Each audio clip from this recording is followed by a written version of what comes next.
Welcome to Generation Digital Workforce, the podcast that's here to explore the role of robotic process automation and other digital technologies. Whether you're just getting started or you're looking for advanced strategies and tactics, if you're curious about where human and digital workers are coming together to transform the future of work, then this podcast is for you. All right, let's get into the show. Hello, Generation Digital Workforce, and welcome to this week's episode. I'm pleased to welcome back Paula from episode 40. Paula's with Wonderbots. Hi, Paula. Hey, Zena. How are you? Glad to be back for part 2. Yeah, I'm glad to have you back. And you brought Steve Laval with you today, CEO of Wonderbots. Hi, Steve. Hi, Zena. How you doing? Doing well. Excellent. You want to introduce yourself? Tell our listeners a little about you? Sure. I'm a managing partner for Wonderbots, one of the co-founders of the company.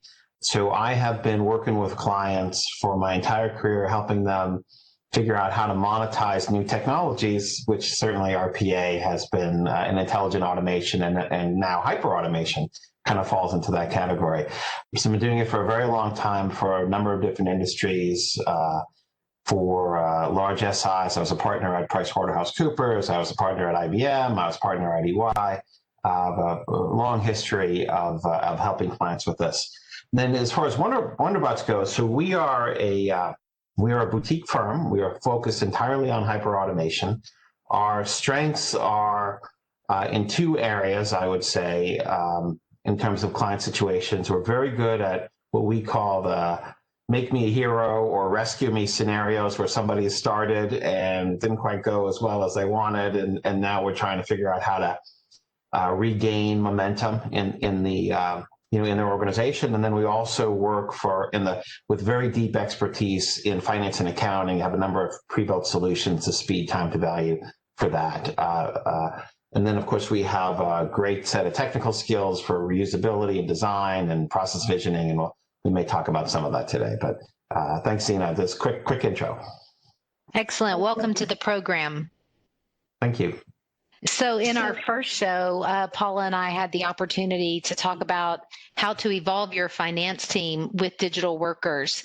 So interesting that expertise is something that you spoke about Wonderbots brings to the table. Today, what I'd like to dig into with you guys is hyperautomation and how it's creating the need to add a digital workforce to augment the human workforce that you already have.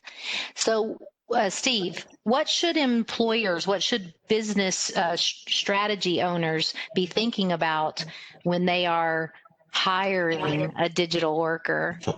Yeah, I do love the characterization digital worker because it sort of personifies this set of technology that is just getting smarter and smarter. I mean, even if we look over the past 3 years where we were to where we are and the trajectory where we're going, these robots, as we like to call them, are increasingly digital workers. So I love that. But if I put myself with my client hat on and say, okay, if I'm a leader here, what do I need to think about? Well, what we have to, first thing I would say is you have to recognize, while we call it a digital worker, it is in fact the capability that you're adding to your company.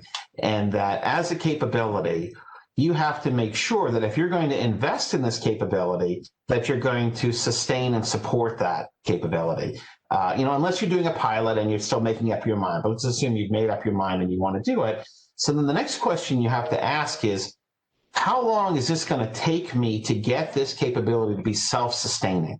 Meaning that the value that it generates exceeds the ongoing investments that I have to do in order to keep it running.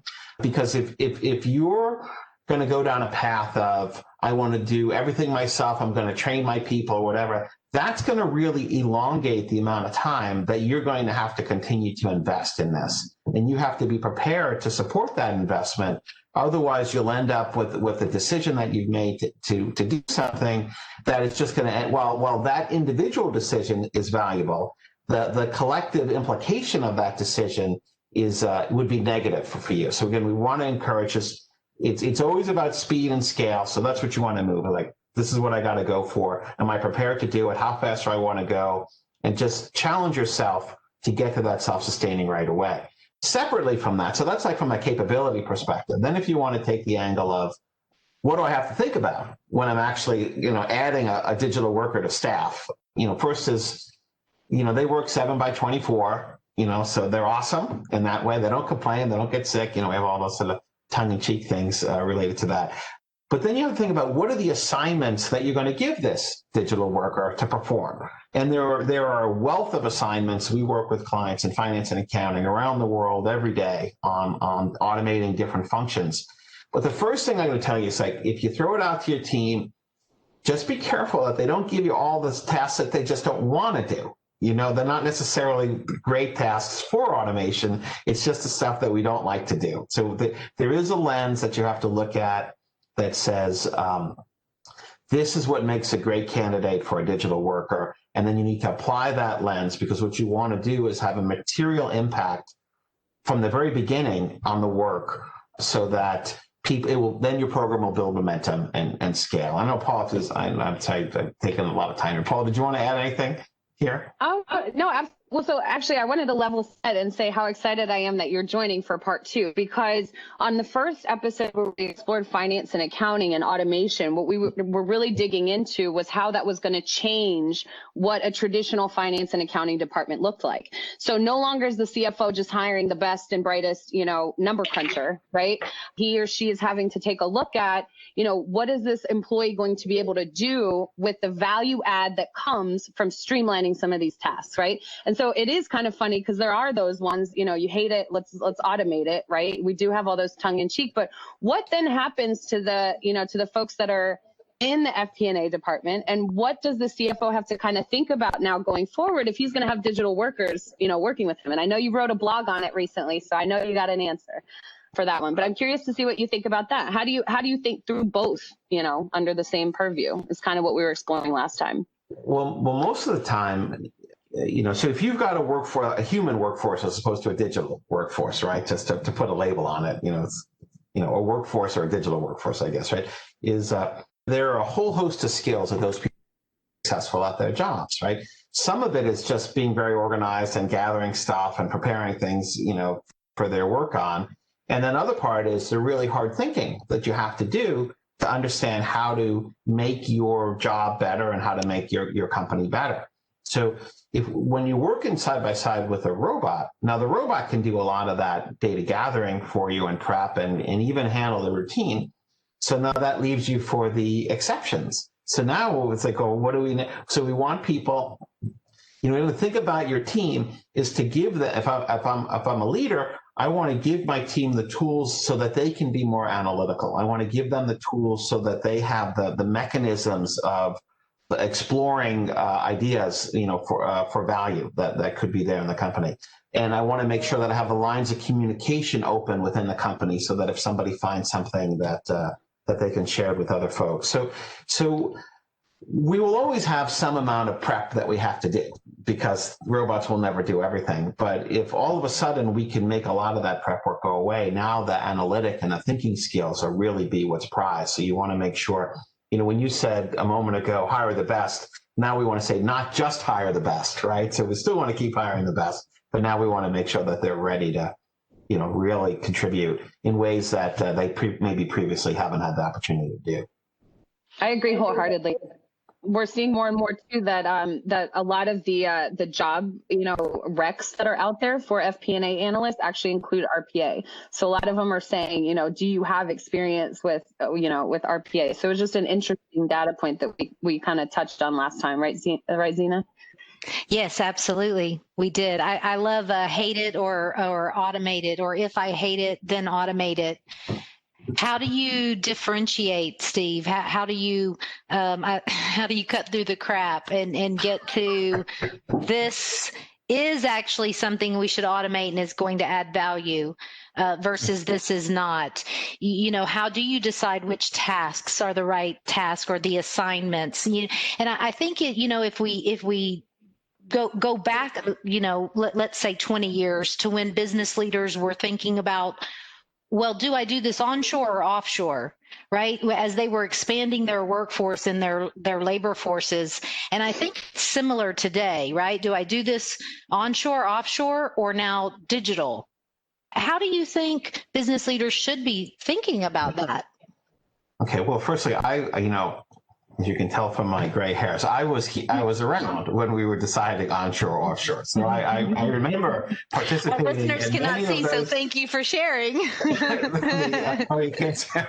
I remember participating in many of those conversations, and it wasn't so much that people didn't understand the value of it; it was that they didn't think it would work for them. So there was a widespread belief that said, okay, but too much of what we do requires specialized knowledge, so it's not fit to go offshore. And the only way it worked back then was when bold leaders said, I hear you, but we got to do this. And in doing this, once it became clear that it was going to happen, all of a sudden it became doable at this point, and the leaders found a way to make it go. So I would say, from our view as Wonderbots, in terms of what makes for a great candidate, well, there are certain things that you have to have. Like, you have to be able to describe the process. It has to be an electronic process. All right. So there's a million articles on that on the internet. I'm not going to drain that file. So, but when we look at it, it's like, now let's take a look at the value here, right? So what we want to focus on is this going to be material to the organization? Is the impact valued? So, and I say that because when we're done automating whatever we're automating, and we're watching it run, and we're counting the benefits, what we want is others to come around and say, wow, look at that. That's made a huge difference for the company. I want to do that, right? The last thing we want to have happen is we automate something, we're very proud of it, and everyone looks at it and goes, so what? Like, big deal. Like, it doesn't matter. It's not valuable. You've wasted all your time. So that materiality question is one of the things that I can always push on. And you can measure materiality. It's not always about hard dollars. It could be about other strategic benefits that you're trying to come. Are we helping the company be better differentiated in the market? Or can we move the stock price with this? Some of the automations that we do are so valuable that they can move the stock price. Things that are universally recognized, or we solving a customer service issue that maybe previously had not been well attended, or the SLA on the resolution was much longer than we would like it to have been. Like, things like, and there's always a whole bunch of them. You might not realize it, but once you actually sit down and start looking at what people are doing, there's a whole lot of like, oh my, look at this. We could create a lot of value. So we always go, check the box. Is it a good candidate? And then, is it material? Okay. Then the next question simply is this something that we could realistically do? Right. So that if we're trying to automate the financial close, for example, and the only time we have to do it is at end of the year during the financial close, then odds are we're not going to get the people to participate. Operations will not participate in this process to automate. But if we could find a time that, so if we were a mountain resort company and we wanted to do some analysis during the summertime when they're probably not as busy than when the middle of ski season, okay, then that is something that, we could. So there's just a practical, the COE and the developers can't do it on their own. They need the participation of the business. If it's material value, the business should want to participate. But then if, ready, willing, and able, if they're not able to because they have conflicts in time, then that's also, let's move the number 2 priority up to the number 1 and do that one instead.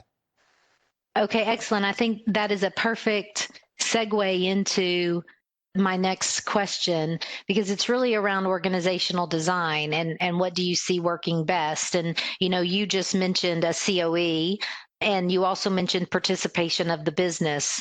So what organizational design works best? I'm a bold leader. I've now said we are doing this, which more need to say, by the way, because we still see a very low penetration of, digital transformation in, especially in the mid-market, and in industries outside of, or business units outside of finance and accounting, something that we could dig into maybe in our third episode. But now I've decided I'm doing this. What do I need to think about organizationally to be successful? Okay, so I'm going to break it down into two parts, and I'll explore each part. You have to be able to effectively execute the activities and tasks associated with operating this running, setting up this capability, and then you have to be able to manage the system, manage the management systems around all these tasks. So breaking it down, right? So there are three key management systems in our mind that are actually crucial to a COE operation. There is the benefits realization management system, and how we're collecting promises, tracking, and reporting on benefits. There's the stakeholder management, which in this case is not just the COE, but the business people associated with it. And then, of course, there's the automation quality management to make sure that automations, when they are conceived, are built properly to a solid design, built for reusability, built for both from a design and an actual execution configuration perspective. Those three management systems are the domain of the COE, from a leadership perspective. It doesn't mean that they do them exclusively, but if you have like accountable and responsible, okay, so the COE is accountable. In the case of the benefits measurement, well, the business could be partially responsible for that because they're going to help us determine the metric of value that we're calculating when we run this to demonstrate that back to the business. The stakeholders have to participate in a COE-led stakeholder management system. So that process, but from a quality side, that's actually pretty much within the domain of the COE, between the design and the development quality. That's just it's a very technical process. There's a lot of views that say that people in the business can develop automations. That doesn't really happen as much, to be perfectly honest. So if we break down the tasks, we break the tasks down into what we call the demand side, which is how do you identify, qualify, and describe the automation that needs to be built that will create this material value. Then we have the supply side, which is actually designing and building the automation to the quality standards that and testing and making sure that it all works. And then the run side, which is operating this in production, or the controller function in Blue Prism lingo. So on the demand side, that requires a deep knowledge of the business operations and the function. So that has to be driven by the business team, the business sponsors out in the functional areas, and the business units. Now, the COE needs to support them, needs to give them the tools that they need to have in order to understand the value and prioritize. And then those business leaders should participate in that stakeholder management process where we're actually prioritizing the work that needs to get done. So on that side, the demand side is very involved. The business is very involved in the demand side under the guidance of the COE. Now, on the supply side, that is in the run side, are both squarely within the domain of the COE, because you need to have, when you're building automations, one of the principles is reusability of the components, so that the design has to be evaluated.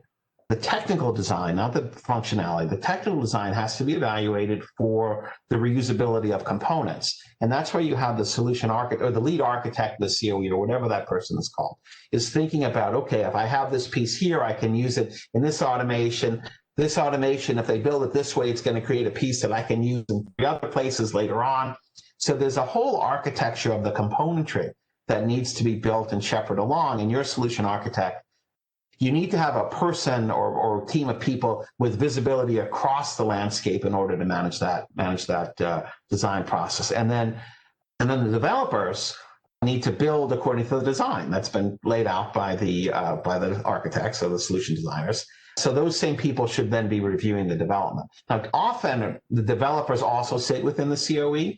You could have developers sit out in the business. People talk about that, but it very rarely happens, because it's generally the business side is handling the business side, and then it relies on the COE to do the build work. And then, of course, the run side, again, a COE function, and this is about keeping everything running. and believe it or not, there's a lot of things that need to happen to keep everything running, particularly in a 7x24 operation, and particularly one at scale, right? The good news is you don't need a lot of these people because there's a lot of leverage across the automations, but you do need to, they do need to do it, and it's better if it's all centralized in one place. This is something that could go into a low-cost area for your operations if you have the right communication lines in place. So that's kind of the big picture between the management systems and the actual tasks and activities. The COE plays an important role, but they are not the only role. The business is very important in the success of the program.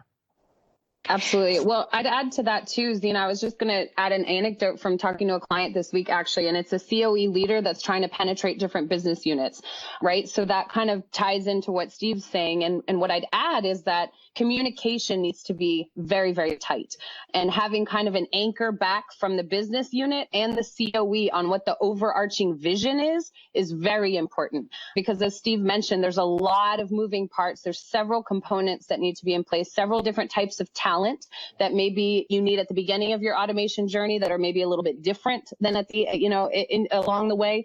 And so it's really important to make sure that every stakeholder is aligned to what the objective is, so that that material value is realized at the end. It is still a project, right? An automation. And I foresee, honestly, in the future that there's going to be a chief automation officer, and this will be kind of like its business unit, a business unit in and of itself. And then everybody kind of tangentially goes in. But as we're getting ramped up and as organizations are realizing scale, on an enterprise level, I think it's important to maintain that communication and have all the stakeholders aligned. If you don't start with IT in the loop, you can fail pretty fast. So I think it's important to have everybody talking. I think, Paula, on your point, the chief automation officer, actually they exist, but they're really starting to be called the digital transformation leader for the company. Right. So well, they use it. Yeah. I think that will be the future title. Is it'll be, they have some of them kind of budding, but it's like, recently, I think it was Blue Prism, actually, Zena, you guys actually pushed a recent article that I read, and it was about upskilling the COE lead, that your future, what you want to be when you grow up as a COE lead, should be a chief automation officer, and kind of be that pinnacle C-suite role that kind of ties together HR, finance, and those major stakeholders. So interesting future for this area and industry for sure. Okay, so that's a perfect segue into who do I give it to today? Steve, if I'm a CEO, I don't have a chief automation officer. A lot of people go to IT and put it under a CIO. I heard, Paula say operationally pulling, some functions together. Should I give it to my COO? A lot of times we seem to find it sitting in CFO purview, at least in the beginning. What are your thoughts on that?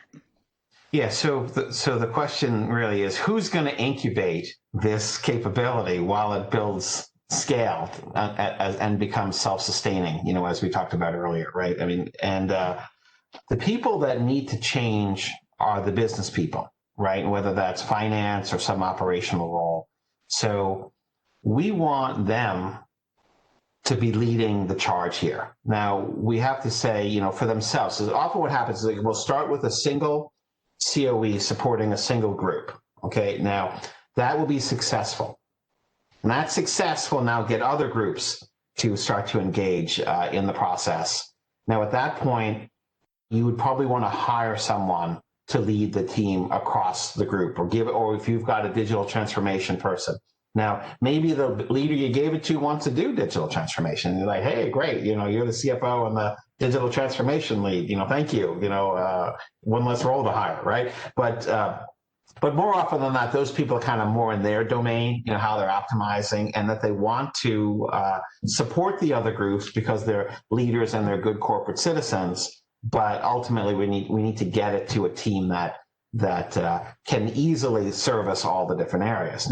Now that said, where does that kind of roll up, right? So once initial sponsorship will require a very senior level, maybe the CEO, maybe one of the other C-suite members, okay? Whether that's the CFO, the COO, or even the CIO, that's okay. But you need to have that kind of someone there who's accountable for delivering the results and making sure that it becomes a self-sustaining program the way it's supposed to. And then after that, it's really just sort of the culture of the company, right? So you can have a bold CEO saying that we're going to do this, and he or she gives it to a conservative leader. Well, it's probably not going to work, right? So we kind of need someone who sort of shares the vision with the senior sponsor, and then knowing that they're not making a permanent career change, they're sort of in an incubation role, and maybe they'll have an opportunity to permanently pick it up if that's what they want to do. Of course, you could always call us, and we'll sort it out. We'll help everyone sort it out as well. But well, Paula, did you have anything you want to jump in? Perfect. Paula, yeah, I was about to say, do you have anything to add there? I think Steve pretty well covered that one. I think it's just very key to say who has the appetite for it, who can take it, who has budget. That's also a good choice in determining who gets it. But I think it really needs to be a transformative leader, somebody that really has, ambition. And part of the reason why I'm excited to be doing these kind of talks is that our CFO, community is often asking, how do we get more proactive about this? How do we find out about these emerging technologies and differentiate between the ones that are must-haves versus the hypes, right? And really what we've been trying to do is explain how RPA is not one of the hypes. It's a must-have. It's been here for a long time, and it's only getting better, and it's only getting smarter. So I think that's the important thing to note is it's not going anywhere. So you might as well raise your hand for it.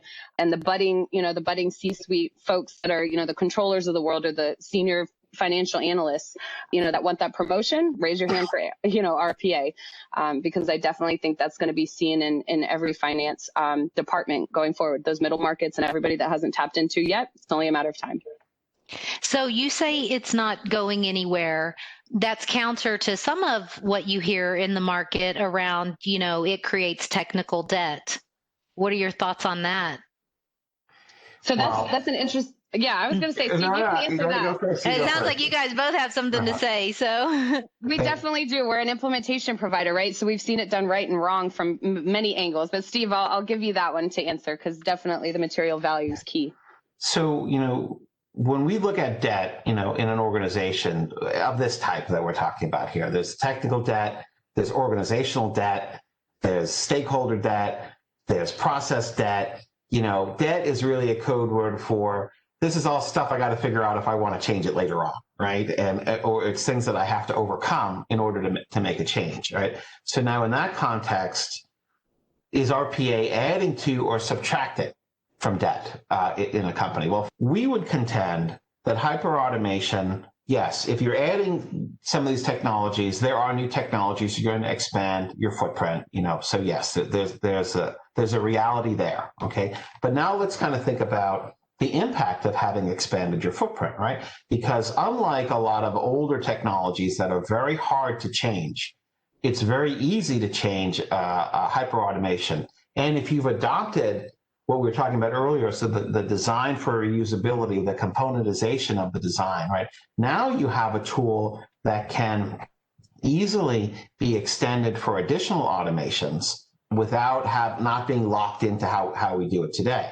Now that then, so technically, okay, maybe plus or minus, but then think about the relief that you're giving to the people debt and the organizational debt, because now all these other tasks are going away, which is now unlocking those huge assets and potential of a company. So like I could say, like if you're going to really look a super narrow lens and like, oh, I'm adding a platform, I'm adding debt, okay, but when you're doing this kind of analysis, you got to look at the entire impact, not just the one piece. Okay, so a little bit higher here, but in reality, it's so flexible that it's easy to change. And if I invest it and do it properly, I won't have any issues with that. But then look at the people return, look at the stakeholder return, look at the strategic differentiation, that all the different debts that you can make go away to unlock value. So to me, that almost falls into the category of fake news. We're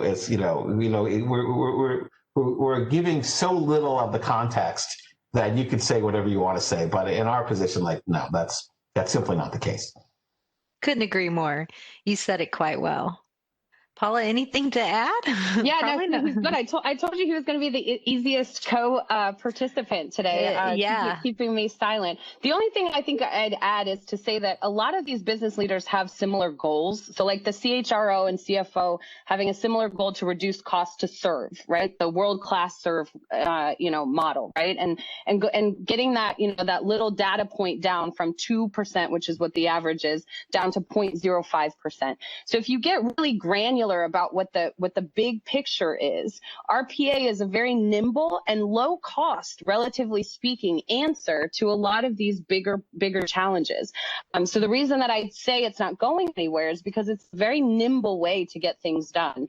And as Steve said, you can pivot along the way, and once things are scaled up, you can even have the appetite to scrap something that you developed for 3 months, maybe, because you're in such a wonderful position, in that self-sustaining model that we've been describing. So there's several ways. I think the key is really understanding what the technology is, and really understanding what it can do and how it can be applied to your organization. And once you kind of open that Pandora's box for clients, I can't get them off the phone with, so many ideas about where to apply it and how to use it. I think it's just getting over that hump of digital understanding.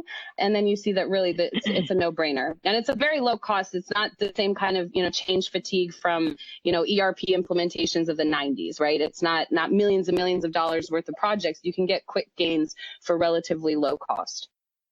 Yeah, I do think that's an interesting perspective. Some of us did get quite fatigued implementing things like, large scale enterprise. I'll keep the acronyms to myself. But we all know that years and years, and it was a question mark of where or if the value was delivered back to the business.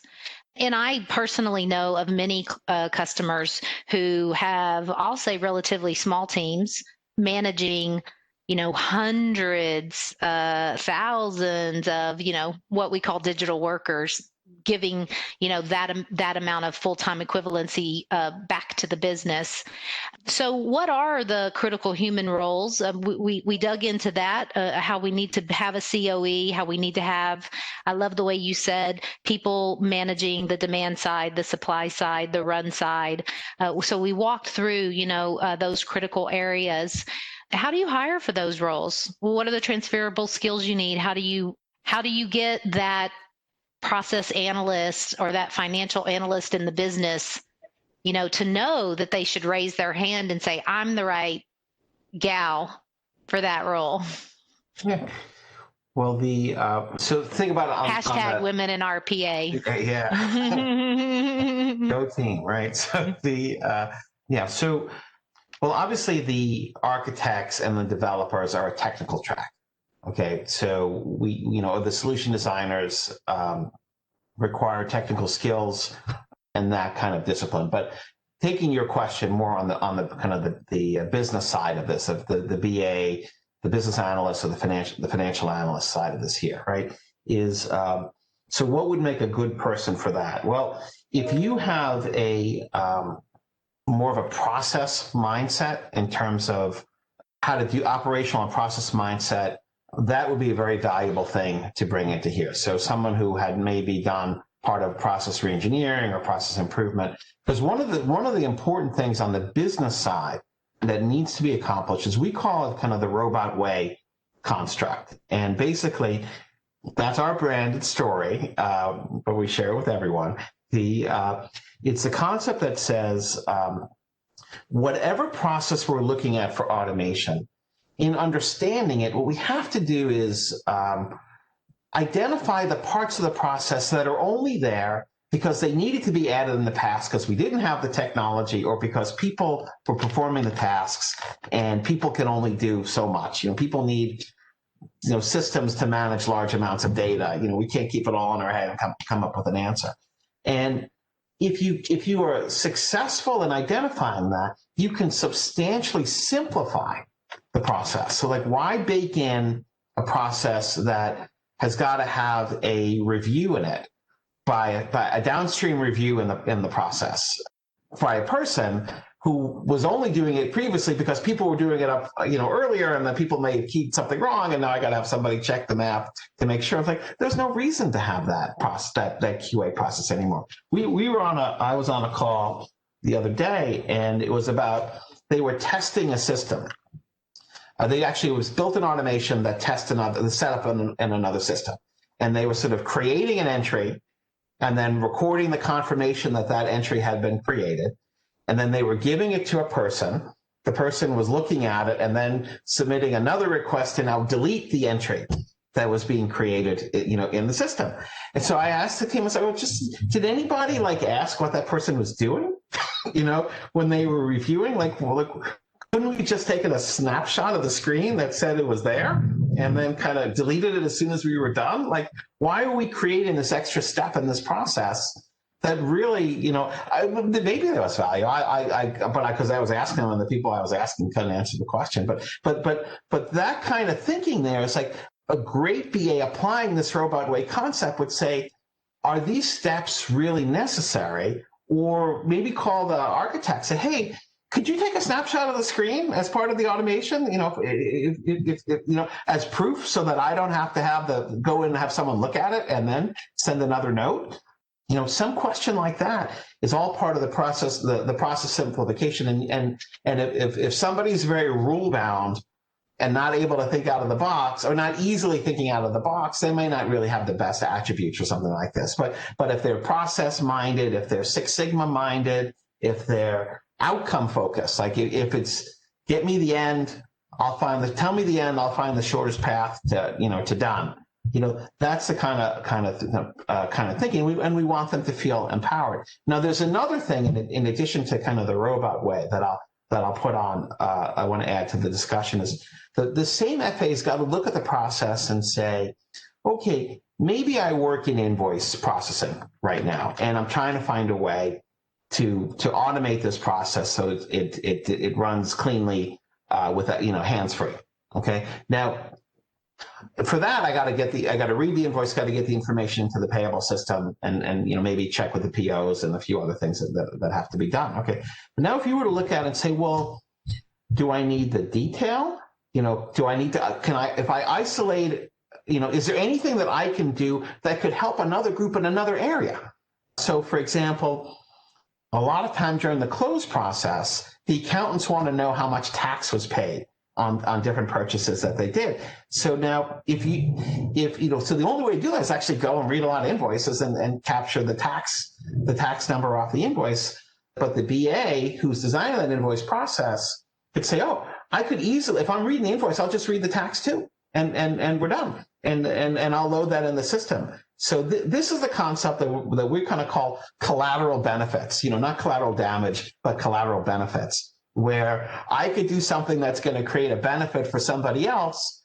If I'm in the invoice area, that's not going to help me that I'm collecting tax. But if I'm a good citizen, I'm going to help the accountants, because anything that I can do to make the company more efficient helps the company and then indirectly helps me in my role. So there's the robot way mindset for process simplification, and then the collateral benefit mindset for, is there anything else that I could add to this that would make this more valuable for somebody else? Okay. And then of course, within the other skill is the technical design for reusability, but that's more on the COE side, that you have to think about components, reusable components, frameworks that can be reused. We externalize parameters from automation so that we can very easily use the same automation in a different way. And I compare that to hard coding the parameters in the automation. That means that there's only one way to use that automation, and if I need to use it a different way, I got to go and I gotta update or make an amendment to that automation. But if I have it in parameters, all I need to do is create a new parameter file, and that automation will run in a different way, right? So these are all part of the philosophies around, if you have the right skills and you've been mentored in the right way, that you can apply those skills and be enormously successful in your organization, creating lots of value. Be president of the company in a year. Maybe not that, but you get recognized for the contributions that you make. I love it. So I love the word value. The last time Paula and I spoke, she she threw a new term at me that maybe is a term you guys actually use a lot, which is, center of value. This idea of turning the center of excellence, the COE, into a center of value, which is a lot of what you just spoke about, Steve, and how you think about how to do that. And I think that that's a wonderful, way to call it, center of value, especially as we try to elevate. Maybe it's a chief value officer instead of a chief automation officer. We can talk about that at a different time as well. But I'd like to have you guys share a success story with us, if you can, of a customer. Names aside, if you're needing to keep them anonymous. Can you share a story about a bold leader that you've worked with who maybe was unsure, who made that bold decision, who's turned, the corner, who's built a self-sustaining center of value? You share a story with us? Yeah. So there's two different stories that we could tell that I'm thinking offhand. One is the bold leader, which is the question that you posed. And then the other one I would say is the guy who wanted to be bold, got off on the wrong foot, and then needed to do a quick recovery to reset value and what he was doing. But so let me talk about the bold leader first, right? So we're working with a healthcare company, and we've been working with them since the spring. They happen to be using Blue Prism Cloud, so they're a cloud customer, and we got on the phone with them. They had just purchased, but then things were kind of a little stalled right now. So I got on the phone with the CEO and I said, this COVID thing is hitting us hard right now. And there's a lot, and his healthcare company is going to even be a harder hit for them. So I said, ordinarily we talk a lot about mentoring and helping you go along, and build the capability. But where you are right now, where you are sitting right now, you need value right away. So I said, if you're going to be a bold leader, let us meet with your C-suite, come up with a set of items that would be obviously materially valuable that people could rally around, and let's drive the program from the start that way. So I said, but you have to sponsor this because you're bringing this in cold to the C-suite here, which he did, thankfully. So we set up the meetings, we went through the process, we introduced, we made sure everyone was up to date, and we said, okay, we need revenue or cost savings. Those are the two prioritization criteria that we are applying now in the COVID crisis that we have. And if we can deliver one or both of those, you're going to go right to the top of the list, and we're going to deliver. We're going to create these automations very quickly, and we're going to drive it. So we went through that. We got everyone on board, and then we came up with our program, and we've been implementing against that program now for some time. But in the early days, there was kind of this oh crap moment. This is actually going to happen, among the leaders. And I said, hey, back to the CEO, look, teams may be a little shaky, we got to let them know that this is going to happen and they better get on board. And he's like, I'm ready to go. Tell me who I got to call. It's like, don't beat anybody. We're not looking for a beating. We're just looking for words of encouragement here to make sure that everybody understands this is your key priority, and you expect them as to follow your lead on this. And he did. So right now we in this case, the CEO had the day-to-day COE leader, who's kind of an interim leader because this program's just being stood up yet. So not necessarily the final leader is reporting directly into him, and we kind of meet with him weekly on the progress that we're making. And now that have stuff in production and are moving, we're talking about, okay, we're going to maybe move this over to the COO, and this is going to be a function that she's going to operate on an ongoing basis after the CEO has already primed it, got it to a self-sustaining point, and now you take it forward, right? So that would be one case I'd give. The other case I'd give is also a client we've been working with for years, an awesome client. We love all our clients to death, but this one super awesome. They had started with another firm, not us, and one of the big global SIs.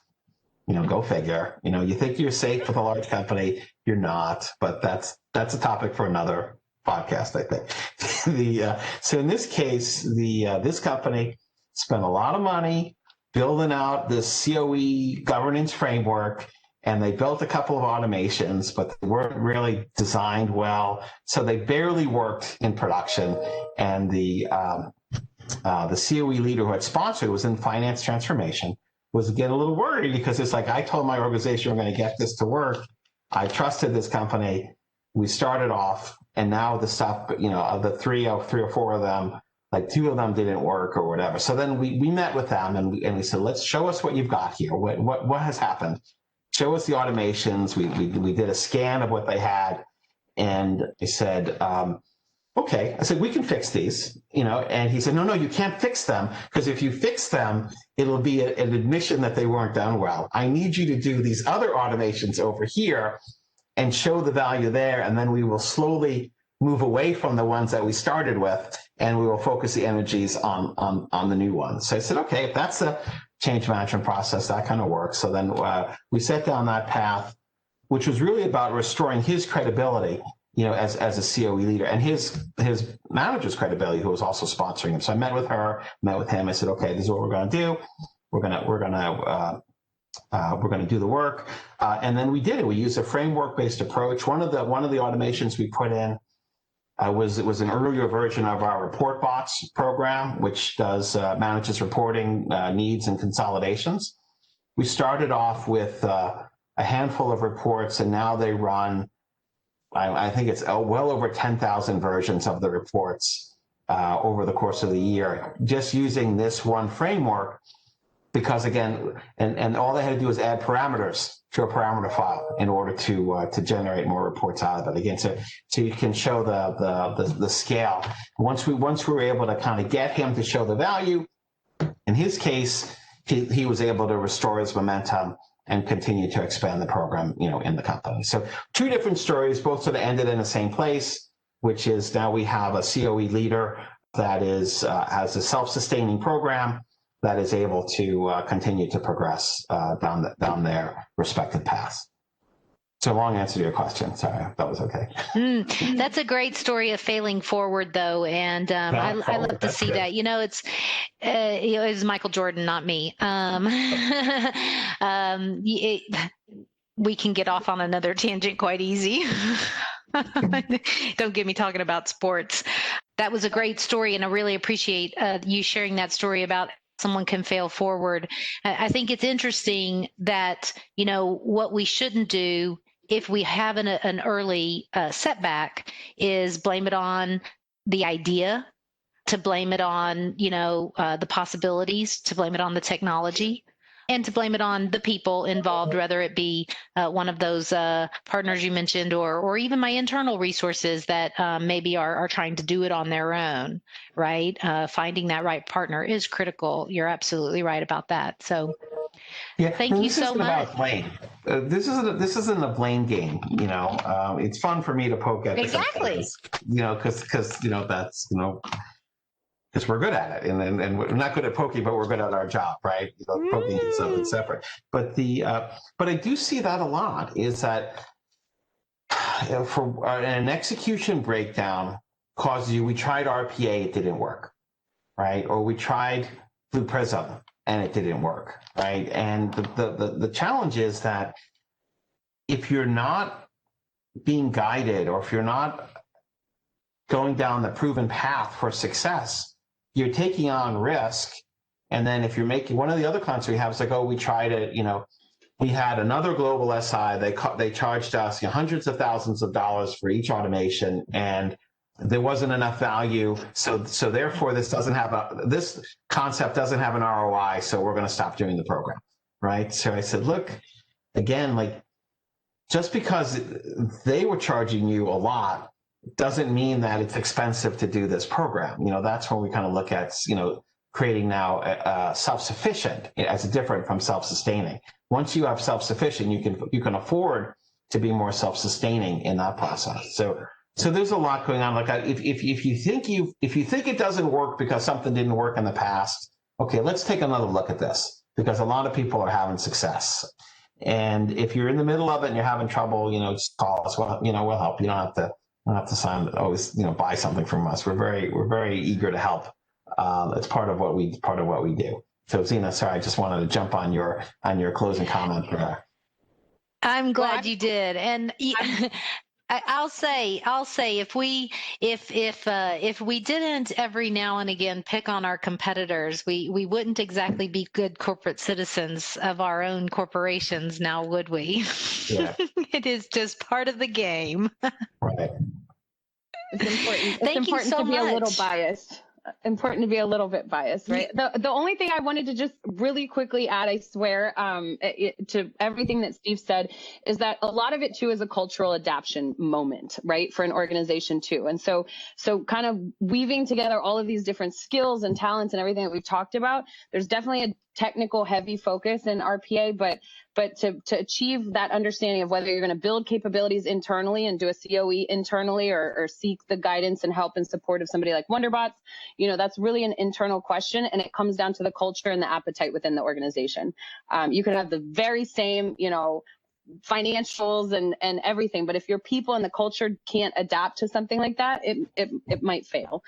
So those are the things that's one last thing to kind of soft skill to keep in mind as you're approaching COE build internally or getting somebody to help you on the outside.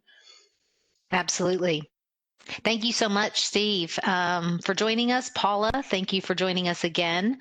I look forward to our next episode. We'll get together and figure out what the topics will be there. Okay. Oh, my pleasure. Thank you, Zena. Thanks so much, Zena.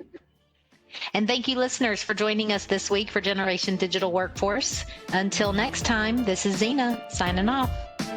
You've been listening to Generation Digital Workforce. If you want to hear more about RPA, AI, and other cognitive technologies that are shaping the future of work, join us next time as we continue to go deeper on these topics with industry innovators and experts. To make sure you never miss a future episode, subscribe to the show in your favorite podcast player. And if you've liked what you heard today, please leave us a review. It's one of the best ways to help more people find valuable content. For show notes and more info, visit us at blueprism.com/podcast. Thank you so much for listening. Until next time.